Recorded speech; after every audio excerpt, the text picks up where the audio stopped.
Welcome. My name is Andrea Brown. This is Thrival Now, a new YouTube channel and podcast where I'm helping you go from survival to thrival in your health, wealth, and relationships.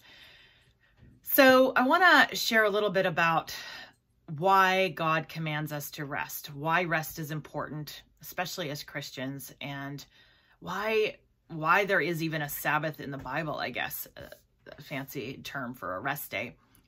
Quick little background on my story. I spent years guiding and doing outdoor work in my early 20s and through my 20s, I guess, working for tourism and outdoor education programs and even wilderness therapy programs. And at the end, the last program I worked for, we did 46-day expeditions, which were incredibly challenging. And we worked with some of the toughest kids in the country, kids that even other wilderness therapy programs would not take because they were violent. So I realized in that season of my life how important rest was. I discovered that working 46 days nonstop was a microcosm of what many people's lives were like, working for 46-day years without stopping. And I was determined that I was not going to be one of those people. And I was able to practice rest from what I'd learned in that season of my life for a number of years, especially starting into entrepreneurship on my own, things like that. Well, you discover often what you're made of when the fire gets turned up and the heat gets turned up. So in my life, when I got married, and we had a baby out of the gate and we started 3 different businesses, the heat got turned up in my life. And honestly, I didn't handle it as well as I thought I would. The fact was, with those 3 businesses out of the gate, getting pregnant and being married, figuring out communication and whole other facets of living. One of the businesses we started was a food truck business, and quickly that fell kind of in my lap to manage and run because my husband's contracting business took off pretty quickly after that.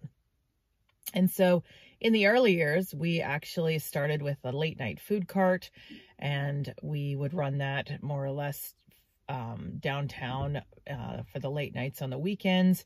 And we did a lot of festivals and events on the weekends. And so we had late nights and early mornings. And if I was not running the food cart, I was training someone to do it, or I was managing it since it was a startup. And I want to say, yeah, those first few years there was just not a lot. We were not diligent to take as many days off as we should have. And as things grew, the responsibilities grew, and we were a little better about taking big chunks of time off when we could. But as far as more of a rhythm of taking a Sabbath weekly, it really wasn't in what we were doing. And so we'd often work very hard in the summers and take a little time off in the winters, or a lot of time as we figured out how to do later in our businesses. But the challenge was, after we had our fire about 6 years ago, in the pressure of rebuilding, pressure we probably put on ourselves rather than putting on God's plate, but we probably carried more of that than we needed to. And we had a second child. Somewhere in there, we had a couple puppies, and you spread that out between, 2 kids, a couple puppies, some different businesses. And I can now look back on the first 10 years of our marriage and realize that I was pretty sleep deprived. During that time, I knew I was struggling with sleep. I've always been a great sleeper, but I wasn't getting the sleep that I needed. And one of the things I've always kept in the back of my mind was the fact that in war, sleep deprivation is used as torture, or used for torture. And I wondered how cunning, I really pondered how the enemy, I believe there's not only a God of the Bible, but there is an enemy, goes by many different names, but essentially is out to steal, kill, and destroy in our life. And that enemy is against us. If God is for us, then the enemy is against us. And I really began to ponder how the enemy might use sleep deprivation in my life and in other people's lives like torture, to wear us down and to bring us to our knees in survival and kind of imprisoned, as opposed to being overcomers or victorious. And so that was something I kept in the back of my mind. And of course, the Bible, there's lots of places where God speaks about promises of making us lie down in green pastures and restoring our soul and learning to sleep through the storms of life. Just, well, I guess it's not exactly a passage, but I remember somebody talking about how if Jesus could sleep through the storm on the boat when he was there with the disciples, how much more should we be doing that? That's what he modeled. And so I remember somebody saying, you only have authority over the storms that you can sleep through. And so through the years, that's kind of been my journey looking at it. And recently I came across a book. I'll give him a shameless plug. The Circadian Code. I'm not sure if that's going to come up on the video where you can read it, but The Circadian Code by Sachin Panda. Lose weight, supercharge your energy, and transform your health from morning to midnight. So this book was pretty profound to read. And when I was finished, it became clear to me that I have been completely sleep deprived for the last 10 years of my life. And so I've spent the last couple months really doubling down on rest. I thought I was working on rest last year, but I have decided to work with my circadian rhythms and harness those in a better way and really try to align my life with the way we were made and created to live.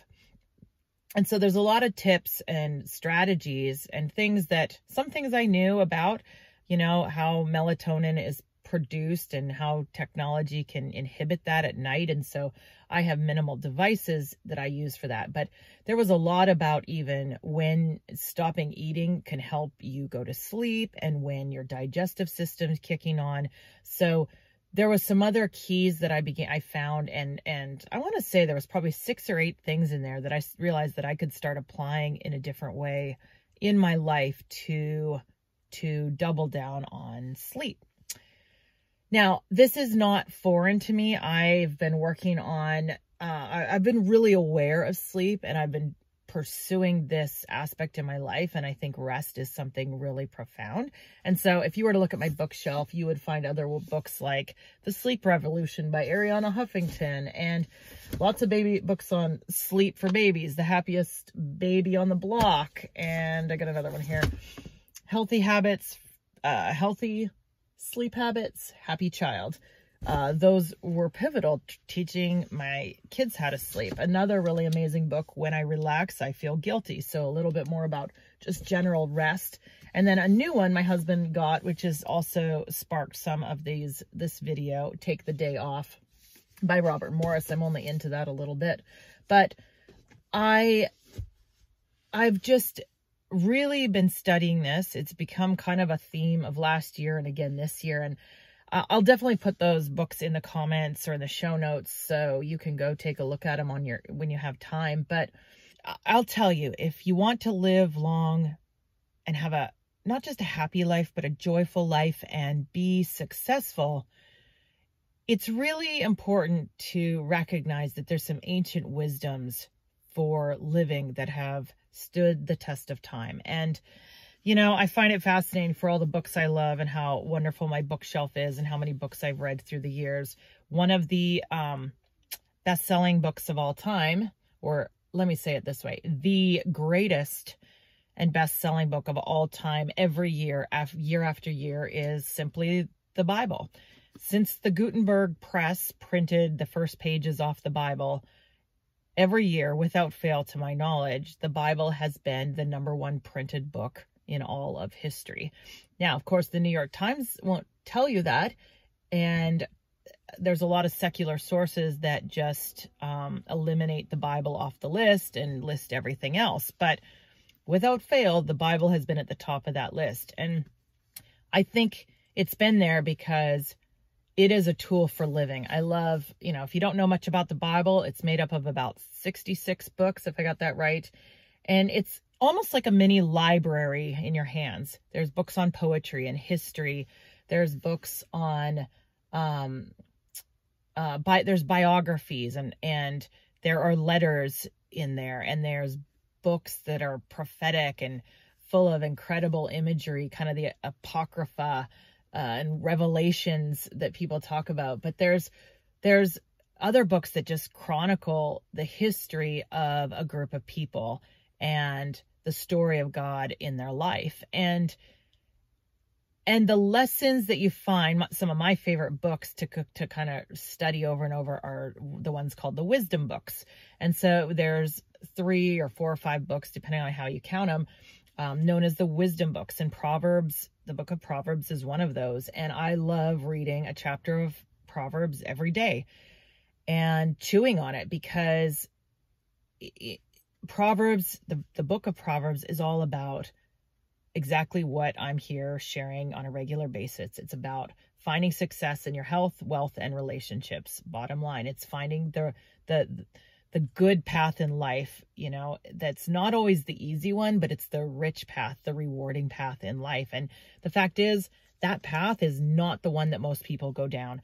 Most people go down the easy path. And when it comes to success, what appears to be easy and the path that everyone's going down is not ultimately the most rewarding in life. And so one of the things I've really had to step back and recalibrate is this idea of rest. If you're living apart from God and in a secular way, then working, I find there's either people, it's on one or the other extreme. There's either kind of the hedonistic lifestyle where you really don't work and it's all play, and the other side where it's all work and no play. And there is just, almost this slave driving taskmaster that is mentally driving you, whether it's the voices in your head, or whether it's bosses and people that are kind of slave driving you, or the bills and the debt and the slavery. You are in a system to provide and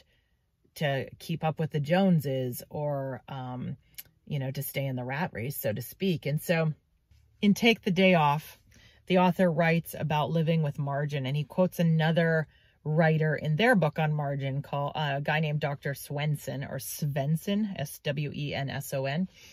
And I love this quote. It's really thought-provoking. But marginless living, basically, marginless is being 30 minutes late to the doctor's office because you're 20 minutes late getting out of the bank, because you were 10 minutes late dropping off your kids at school, because the car ran out of gas 2 blocks from the gas station and you forgot your wallet. Margin, on the other hand, is having breath left at the top of the staircase, money left at the end of the month, and sanity left at the end of adolescence. Marginless is the baby crying and the phone ringing at the same time. Margin is grandma taking the baby for the afternoon.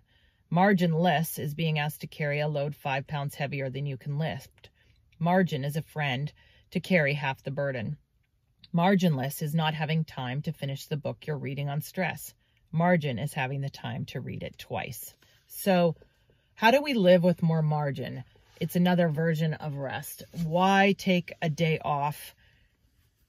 Why live with a Sabbath? Well, those are things I want to explore on some deeper levels in the days ahead. But the bottom line is we are working ourselves to death all over the world, in America and all over the world. What's really scary is that there are words for death by overwork in other cultures.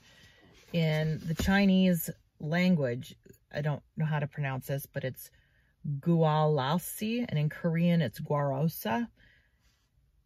We don't have those words in English, and hopefully they don't enter our language for a long time, or maybe never. But the fact that there are words in other languages for people working themselves to death, and this is voluntarily at jobs employed, is terrifying, I think, in the sense that this is the culture, this is what we're raising our kids in. And technology has this incredible capacity to connect us and unite us. But for many people, it also affords this tether where it's really hard to turn things off and to distance themselves. And so learning to turn your cell phone off, learning to leave it behind, learning to take a day without technology, learning to take a day in the woods and the wilderness, never mind more. How much more valuable is that now than it's ever been before? And so I'm working through some amazing stuff in building rest into my life, more margin into my life. And I think the bottom line, a friend of mine really drove home this point recently. The reason to do this is because when you're in survival mode, your vision becomes tunnel vision.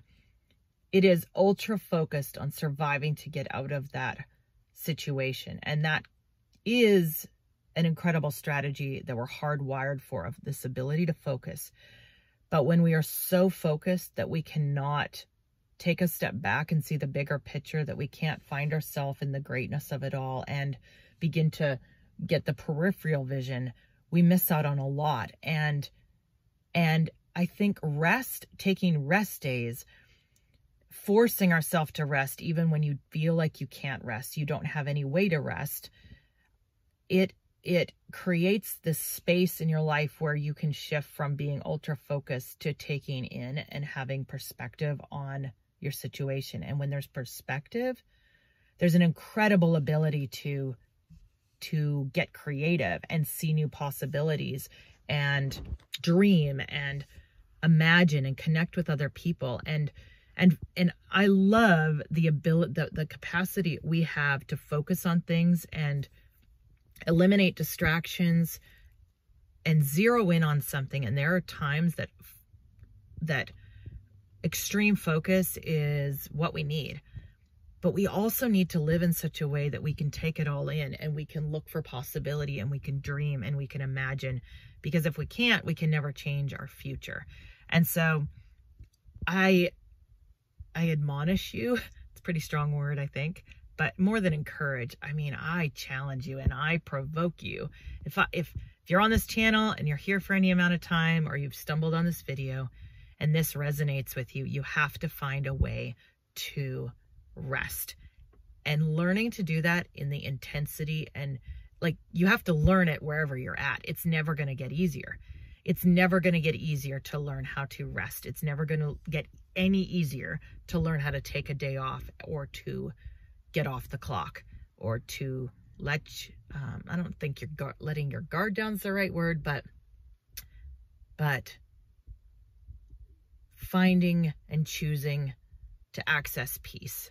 So I leave you with this today, with hope and prayer that you will learn to rest in a new way, and that I will see comments in the days ahead of how learning to rest has changed your life. I'll see you on the next one.